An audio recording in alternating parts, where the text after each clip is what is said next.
નમસ્કાર ખેડૂત મિત્રો, હું એજે મુળિયા આપ સર્વ ખેડૂત મિત્રોનું હાર્દિક સ્વાગત કરું છું। ખેડૂત મિત્રો, આજે આપણે પધાર્યા છીએ ખેતી દેશ કી તાકાત agri world expo 2024 Rajkot Shastri મેદાન ખાતે। મિત્રો, શાસ્ત્રી મેદાનની અંદર આજે 3 દિવસ જે છે 20, 21 અને 22 3 દિવસ જે છે એ આવો સરસ મજાનો એ ખેડૂતો માટેનો ઉત્સવ અને ખેડૂતો માટેનો એક સરસ મજાનું ભવ્ય પ્રદર્શન એ મિત્રો આ મેળાના માધ્યમથી જે છે મિત્રો માણી શકીએ છીએ। આપણે અંદર જઈ અને જોઈએ જુદા જુદા ખેડૂત મિત્રો જે છે એ આ મેળાનો લાભ લેવા માટે પધારે। આ ટીમ ક્યાંની છે, ક્યાં ગામ?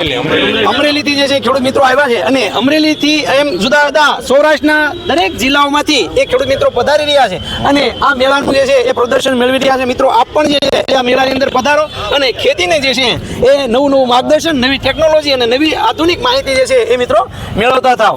ખેડૂત મિત્રો, આપણે આગળ જોઈએ। નમસ્કાર ખેડૂત મિત્રો, હું એજે મુળિયા આપ સર્વ ખેડૂત મિત્રોનું હાર્દિક સ્વાગત કરું છું। ખેડૂત મિત્રો, એગ્રી એક્સપો ની અંદર એ મિત્રો રાજકોટ ખાતે એ એક સરસ મજાનો જે છે એ આવો ભવ્ય જે છે 20, 21 અને 22 આવો એક સરસ મજાનો જે ખેડૂત માટે જે છે એ આવો કૃષિ મેળાનું આયોજન કર્યું છે। આ કૃષિ મેળામાં દૂધ ગોળના સ્ટાર પ્રસારક અને ખેતીમાં જે છે પ્રાકૃતિક ખેતી તરફ આગળ વધે એવા ભરતભાઈ પરસાણા આપણી સાથે છે।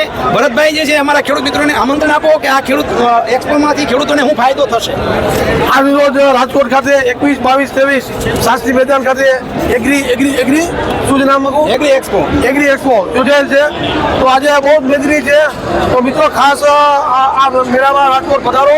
આ બધી ઘણી બધી વસ્તુ નવું હોય અને બીજું ખાસ કરીને કે બહુ આખા ગુજરાતમાંથી ખેડૂતો આવ્યા છે, વૈજ્ઞાનિકો આવ્યા છે અને તમારા ઘણા બધા કોન્ટેક્ટ થશે। તો સૌને વિનંતી કરું છું, આ પધારો। આભાર।